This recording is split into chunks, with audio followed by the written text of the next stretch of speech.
the action starts right away. You drop in the middle of this situation where he's running, fleeing for his life. Yeah.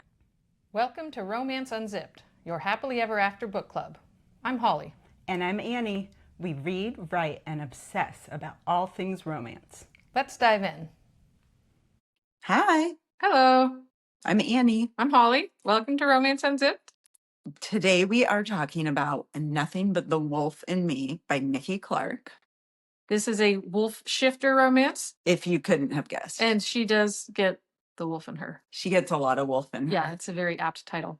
It is all the time. This book follows Valina and Godwin. He is a wolf man creature. He says he's not a werewolf. That's just something for like That's fairy tale stuff. Myths. And she is human, at least that's certainly how she is presented for the first half of the book. But turns out he is not the only piece of wolf in her. Yeah, she does turn into a shifter by the end.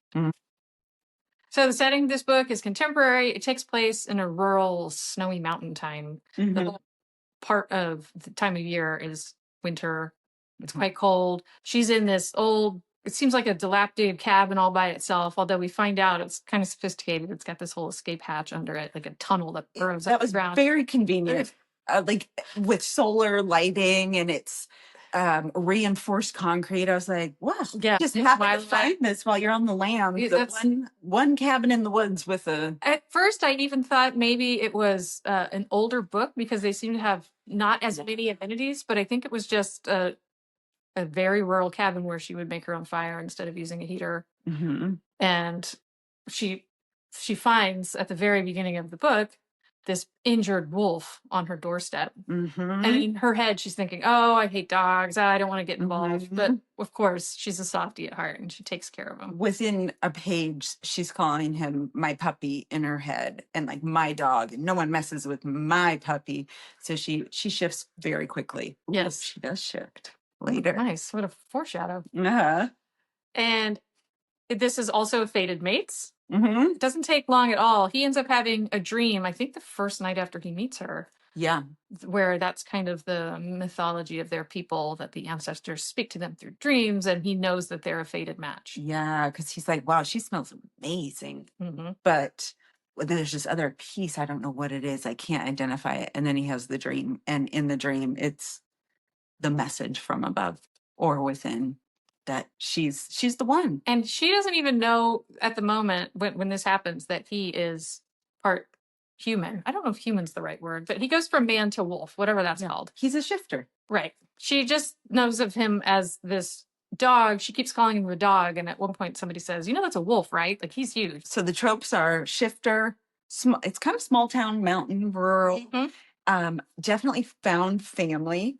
And there's double villains, like they both have people with murderous intent on both sides. And so there's kind of this urgency and race throughout where that's kind of the driver of the story. And what are some of the, is that all the tropes? There's pregnancy. Oh, immediate pregnancy. She gets pregnant pretty much right away. And she's carrying his cubs. Triplets. So that is a like great get to know you first date. Steam is like a 4, and it starts out hot and fast, and then it's not as frequent. But the book is not much more than 200 pages, so it is definitely part of the story.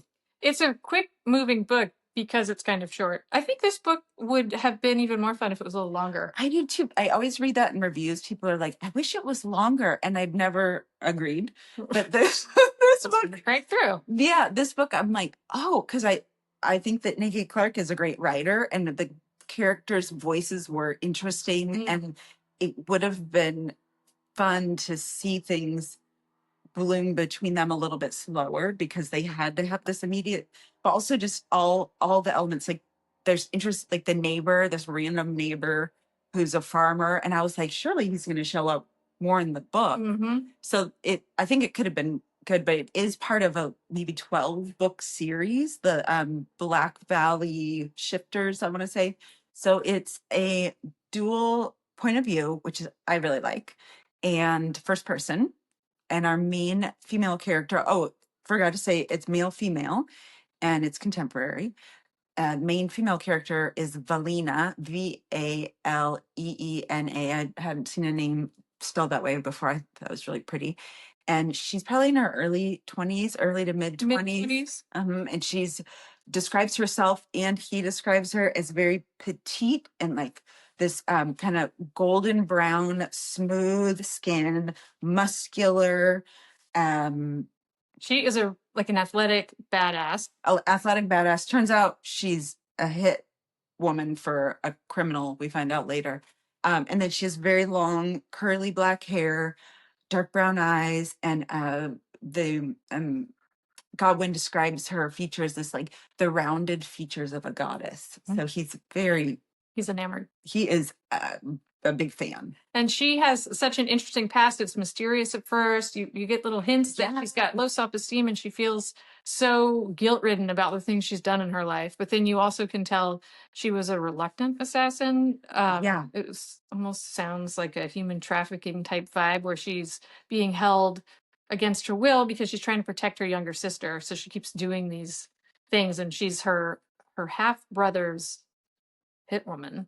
Enforcer. And the reason she has fallen into this role is because she never misses with a gun. She's got like amazing accuracy. Don't let them get shot. That's the takeaway. If you have a criminal just brother, don't let him know. And we later find out the reason she's so good at all of these tactical skills is because she's got some wolf in her. She's like super quick reflexes, hears really well, sees really well. So Godwin is the man. And one thing that was somewhat unusual about, not that unusual, but that I noticed was that the first chapter in the still point of view was from Godwin's perspective. And almost always I feel like it's the woman who gets the start, and she's kind of established as the lead character. Yeah, that's true. And we see things from her perspective first, and then he's just like an extra giving some more detail. But in this case, it was him wounded. He's fleeing from his village because he was the chief. Everybody loved him, but his nefarious cousin. You know what? Family's kind of jerky. Yeah, both of the villains are families that are just not being very nice. So he's been shot. He's wounded, and he's out to die, and he's struggling, and he sees a house in the distance, and it's Valina's little cabin that she lives in. Yeah, and the cousin had shot him with a silver bullet.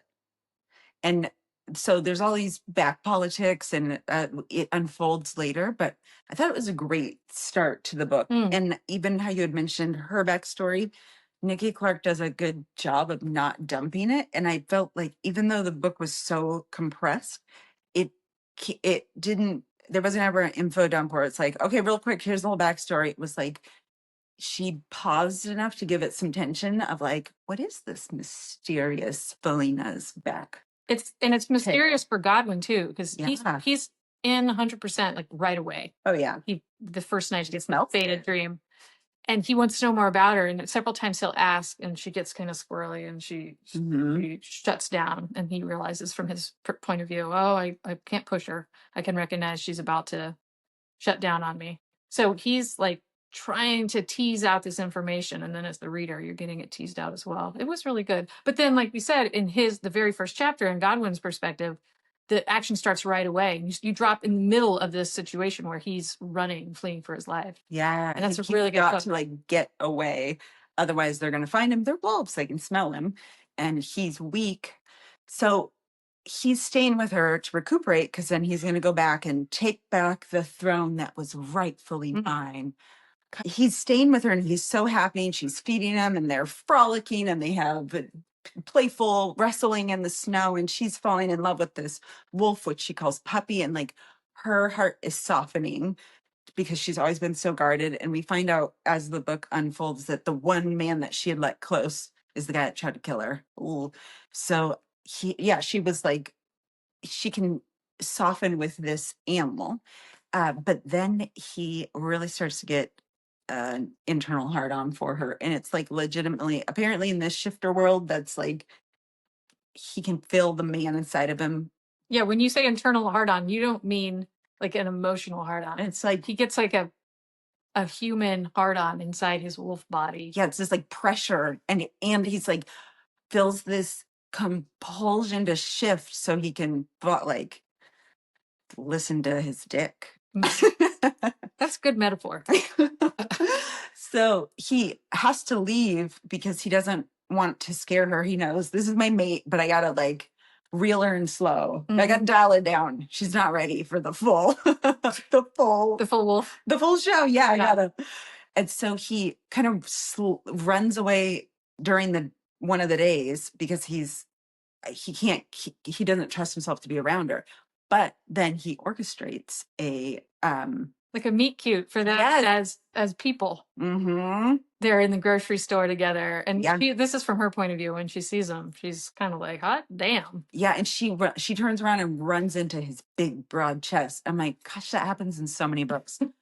So she's like, wow. And it's a small town, very rural. And she hasn't seen someone else who is Black since she's moved there. So she's like, kind of like this double whammy. She kind of was like, I got to go because you seem like trouble. And he follows her to the car, not in a creepy predatory way, and keeps engaging with her. And she's like beyond her logic, so drawn to him, and they start making out and immediately get in the back of her car, and then they have sex for 3 hours. For 3 hours. That's the meet cute. I was like, this is actually probably the coolest. And it's just in the parking lot. That part felt a little vulnerable. Yeah, a little exposed. And so then she like kind of like comes out of this sex haze, and she's like, I think Nikki Clarke had some like great one-liners, and that's kind of why I think it'd be fun to read a longer book, because this kind of like cheeky internal talk. And she, the main character, Belina, says to herself, I blame the lack of diversity in this town. I'm like, why? I just lost it and like threw my pants off and boned someone that I've said 4 words to. Yeah, after she kind of comes to, she's like, I gotta go. And she runs away. And Godwin's like, what are you talking about? Like, I'm inside of you now. And he's kind of saying, I've implanted you with my cubs. Like, you're my mate. Although she took it as a more... like metaphorical. Right. Like, I just had sex with you. But she runs away, and he's a little bit disappointed, but also thinking like, I know where you live. Like, I know you love puppy. And I can smell you, girl. And right before he had sex with her, he said, do you acquiesce that this is you submitting to me and now you're mine? And she's in this like frenzy of hotness, and she comes, yes. And he's like, oh yeah. So to him, that's like, this is forever, baby. And afterwards she's like, I withdraw my submission. Yeah. He's like, you can't do that. Like, it's done. What's done is done. He didn't tell her just yet that you have my babies, but he was already like, signed, sealed, delivered. Yeah. This is great. Yeah. And she needed a lot more time to get used to it. And he could tell. He had a good sense of push on her a little bit when she's ready for it, and back off when she's not. Yeah. And she was very guarded, and she wasn't grumpy, but she was guarded. So she was engaged and fun, but then when he got too far into personal information, she would just zip up. And he was not like an alpha shifter. Usually they're kind of like taciturn and broody because they have the weight of the pack on their shoulders. So, I mean, I probably would be a little moody too sometimes. Also, all those muscles, it's just like takes a lot of work to keep up that whole image. But he is just kind of playful and like teases her a lot, and it's like dee, dee, dee, dee, dee, dee. And so it is cute, you know, because he like softens this part of her. But it was kind of fun in that she wasn't this like black cat character that is the female version of Grumpy, and then he wasn't golden retriever by any means, even though she called him puppy. But he was just like cocky in a cute way. That's I liked their relationship at the beginning when he's still a wolf. She doesn't know that he's a man as well. And she is kind of scratching behind the ears and calling him puppy and really treating him like a domesticated dog. And in his mind, he's thinking that it's cute, and he likes the fact that she's rubbing up against him. But he's also thinking, like, what the fuck? Nobody ever treats me like that or talks to me like that. I'm the chief of my kingdom. I'm a fierce wolf. I'm the biggest wolf in the whole clan. This is the indignity. Yeah, and she's like getting in his face, like, oh, you cute new puppy. Yeah. And so he's never been treated that way before, but he likes it. Yeah, he likes any attention from her. And also, it is kind of speaks to who we're going to see she is later, because he is legitimately a beast of a wolf. Like he comes up to her like mid shoulder area. He's massive. And that she's like, puppy is we see that she's got an inner steel. So he engineers this whole way to get the two humans to meet again.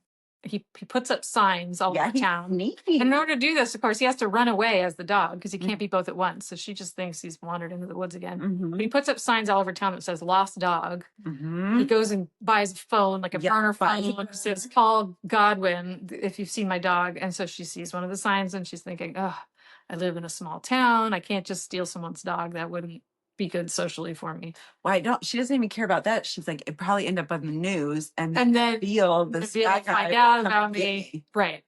So she kind of like begrudgingly, she does not want to give up the dog. She calls loves the number, and that last night with Puppy before she's gonna give him back up to his owner, she lets him into her bed, which of course that's exactly what Godwin wants. Now the two of them are sleeping side by side, like cuddled up.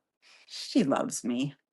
And so then Godwin shows up at the house the next day saying, "Okay, you called me, you got my dog." It's a pretty cute orchestration device as the author. How she made that work. I was like, that's fun. Yeah, because it wasn't creepy or pushy, but it was you could just see him thinking these things through. And then, much like at the grocery store, as soon as she sees him, she's a little bit. Yeah, she's weird. She goes, I don't believe in coincidences. But within a minute or two, they'd be making out. They're in the house, they're making out, they're having sex. And this time it goes on for like 4 days, I want to say.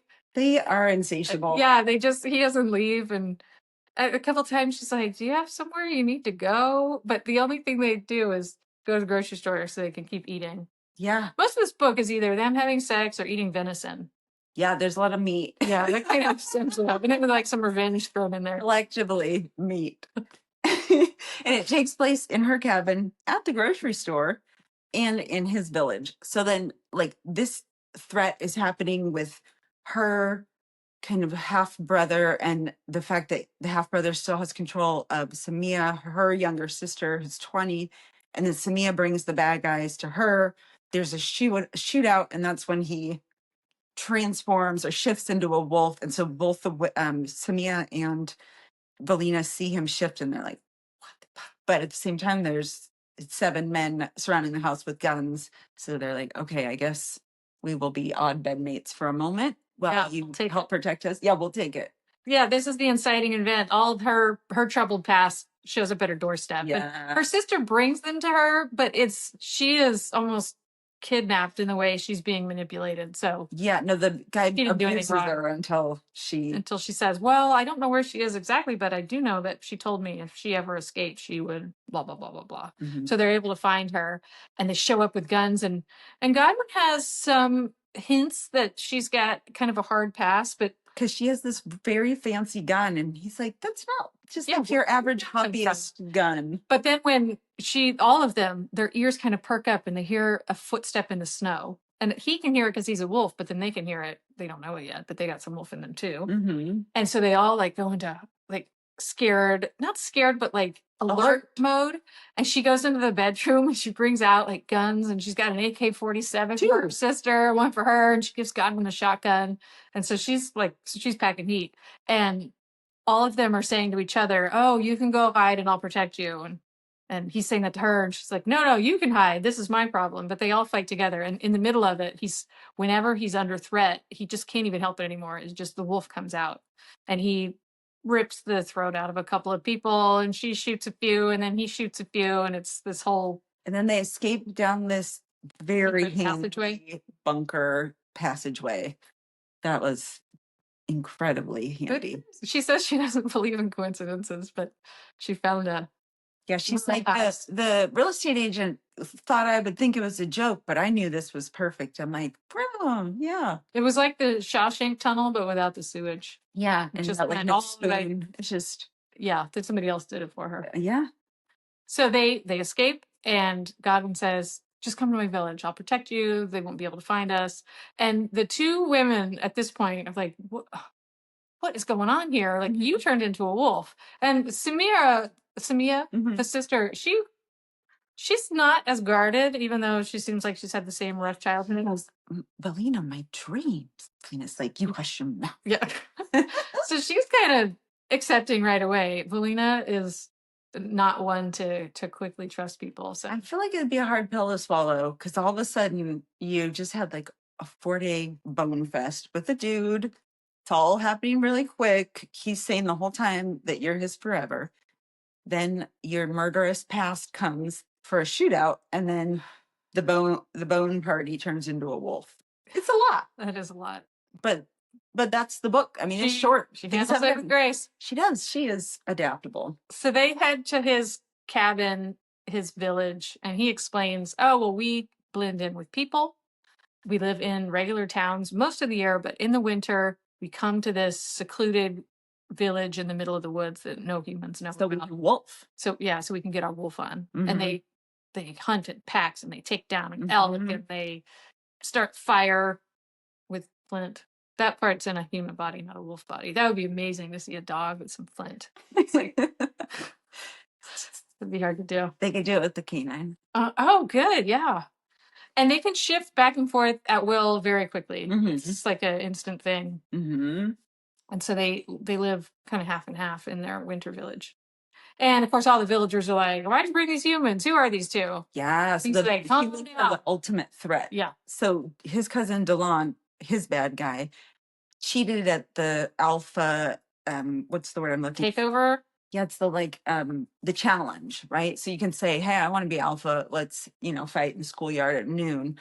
But Delon, being A punk. Oh yeah, a little punk, brought a gun, which you're not supposed to do. It's like an unspoken rule. Shoots his cousin with a silver bullet. No one knows about that part, and he cheated. So, but also then Godwin ran off because he was going to die from the silver bullet, and because he's like, I got to like take back the village that his rival mine. And so he's returning for the first time in weeks, I guess, and everyone just thought he was dead. And then Delon's been ruling with his heavy hand, but at the same time, it's kind of like pack mentality, and they're like, well, he won and he's the boss. We don't like it, but these are them breaks. And then you come here with these two humans, but so he's like, but they're my humans. They can't be humans. Smell her. She's pregnant. At which point she's like, what? Mm-hmm.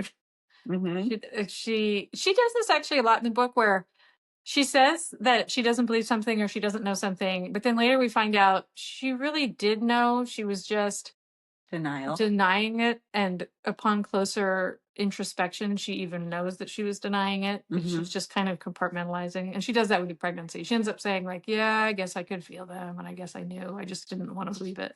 In the 80s, there's this woman named Melody Beatty, and she wrote these books about codependence. She has this great quote that denial's the shock absorber of the soul. Oh. So basically, you can't not be in denial until your system is prepared for it. So she was just using a age-old tool. Okay, good for her. Throw a little psychology in there. Yeah, thank guys. you. This is really learning something. This is we are a holistic show. Hey, so I just thought everything was healed with the dick, but there's more. Dick gets you out of denial. Oh, okay. It gives you the soul power to not be in denial. Okay. That's at least this book. It's whatever. Yeah, whatever works for you. It's whatever. But in this book, yeah. So they get to the village, and immediately the sister, Samia, meets another Wolfman Cree, and those two. Book 2, baby. Yeah, there wasn't more than, I think, 5 seconds before they're both like, oh, mine. He's like, she's walking, just like rubbing her hand in his fur as there's a wolf next to her, and he's like walking against her legs, and Valina keeps kind of giving him side eye, again, still in her protective mode, saying like, you don't know him, leave him alone, you just met him. Meanwhile, that's basically the same thing she did. Yeah. Godwin. Hello, remember the parking lot? Yeah. Yeah. How'd you get pregnant? So, but she's older sister, so she is allowed to make those decisions, apparently. I guess so. She's allowed to have agency over everyone in her family. Yeah, that's so she is very guarded still, and she keeps having these rationalizations in her mind, like, well, for my own safety, we'll just flee here until we figure out what to do about these guys that are chasing me. And then, well, until the babies are born, I'll stay here. So she keeps kind of kicking the can down the road, but meanwhile, getting closer and closer to Godwin, and he's just kind of biding his time, saying, He's like, "We're fated. I know this is gonna happen. You just need to like get on board." Yeah, okay. And she does. I think it's around 70% of the book when she finally has this comforting realization where she says, maybe I could be happy. Maybe I could just live here and love him and have these babies and not be so afraid of what that would feel like. Yeah. And she tells him she loves him, Mm-hmm. which I thought was, I wasn't expecting, I thought he would be the first. She was first, and it was pretty early on. Yeah. She's like, I love you. I was like, all right. So they didn't end up having a third act breakup. They were very busy fighting outside forces. Yes. So after things start to calm down and she's saying, okay, I really could imagine myself living here, then we've got this final event where everything goes haywire. The cousin who's the bad guy for Godwin engineers this event where he says, oh, let me throw you an olive branch, let's go for a hunt together. But while they're out there hunting, he has worked out with the villain from Valena, her half brother, Nabil. Come get her, I'm gonna have her in this area right here, you get to kidnap her, like nobody will bother you while you do this, because he's got everyone else distracted with this hunt. So she gets kidnapped. Reader, do not go hunting in the snow with a person with nefarious intentions. Yeah, and she was very suspicious of it the whole time, so her instincts were right. I mean, who wouldn't be? Right. And that was, I thought, I mean, it's just a fun, playful book, but this is just me talking. It was such a like leap of logic that Godwin would be so mad at his cousin, and like rightfully so. And his cousin's been abusing the community, abusing his power, like shot him with a silver bullet. And he's like, yeah, he's been bad, but we need to bury this bad blood for the good of the village. I'm like, yeah, you seem very naive right now. And they still have, when the next full moon comes, Godwin has now re-challenged him to retake the throne. So they've got this duel coming up. Yeah, it's on the calendar. It's not like they're buddy. Yeah, she's like, well, you'll kill him. And he goes, no, that's not good for the village. I'm like, this is like a sudden, you're different. It's like the villains in James Bond. Or in Austin Powers, really. Yeah. Like, no, I won't do that. Yeah. It'll be just fine. It's going to be fine. He really regrets his actions. The silver bullet was an accident. He thought he'd loaded a regular bullet. Right. So she gets kidnapped. She gets taken to the like special warehouse parking garage where Nabil kills everybody. And she's been the hit woman, so she knows what it means. She's like, oh, I can see all the blood on the walls from all the people I've killed. Yeah. But God shows up. Because he can find her anywhere. Because he can smell her. Right. And also, I think her sister helped out. Yeah. With like, oh, this is the town that we're from, and this is where she would be. There's that. So maybe he had a little bit of logistic help, but he was finding his way to his true love. Yeah, it was the wolf in her. So he shows up. It's this whole scene where the two bad guys with guns think they're hot shit, and they're just gonna. And they have to talk for a while to like, and that gives him time. Let me tell you all the ways that I'm better than so bad. What I do to you. And then here's why you need to be really scared. He is ready. He's like, oh, he's so calm about it. He's like, do you know what it feels like to rip something's throat out? And they're like, what? And he describes like ripping out the and they let him talk. Yeah, and you're just listening like, oh, okay, it's really interesting. And while that whole description's happening, she's like getting hot and she's bubbling up and she can feel her babies in her. And then she just, she turns into a wolf. I guess that wasn't really a wolf sound. It was. And so then she shifts and he shifts at the same time, and they both just like attack each of their captors and rip out their throats. Yeah. I mean, they told them what they were doing. They did. It was very telegraphed. It wasn't a surprise. So then once they have tasted the blood and killed their people, they go back to the village. And for the one moment, there's this little bit of tension where this one villager's like, hey, okay, we understand you're the new chief, but you can't bring these humans in here. Like, we don't accept this. It's like, how many times do you have to tell you guys? Just pray go. Yeah. With my ego. And so then she just like shifts into a wolf and runs up to the guy and is like, arr! And then she flops onto her back and starts playing, and everyone's like, "Oh, what is this?" And We accept you now. that was a little anticlimactic, that one little part. But the scene with them killing the captors, like, ooh, if you like wolf violence, yeah. And they're in love. Mhm.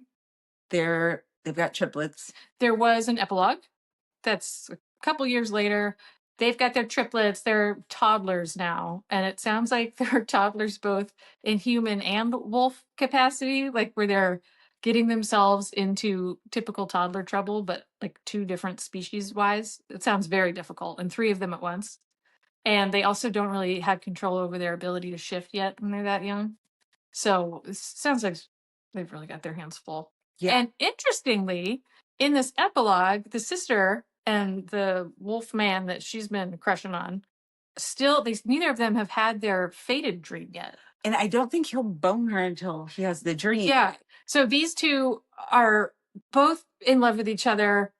He's refusing to have sex with her. There's like all this tension. They keep expecting this dream. We've now determined definitively that Samia and Valina have some wolf in them. So it is like possible from the ancestors and stuff because they're of the same ancestry. And 2 years later, by the time the epilogue happens, they still haven't been fated together. Do they not have sex that whole time? I don't think they do. Wow. So whatever's going on in book 2, they have been angsty yearning. Yeah, there's some yearning going on. There wasn't a huge amount of pages dedicated to those two characters. I mean, there was some, you got to meet them, but we didn't get to feel their yearning and their angst. But there's certainly a lot of it there. Yeah. Because they were like insta love, insta lust. Yeah. No sex for 2 years. Wow, that's a lot. I know. And so I think it speaks to Nikki Clarke doing a great job as an author because it was so short, but there were a lot of side characters and I can think of them and picture them in my mind, which sometimes you don't even get in a like 400-page book. So I think that was impressive that she can make that many storylines happen without it being sucky. Yeah, and there's definitely enough side characters just among the wolf village that you could have several books taking place within that society, and there's already some characters established. Yeah, she dialed that one in for sure. So I haven't read that many shifter books, but one thing that did kind of surprise me, most of the sex scenes, they were both humans or in their man-woman form. But there was a scene where in the middle he switched into a wolf.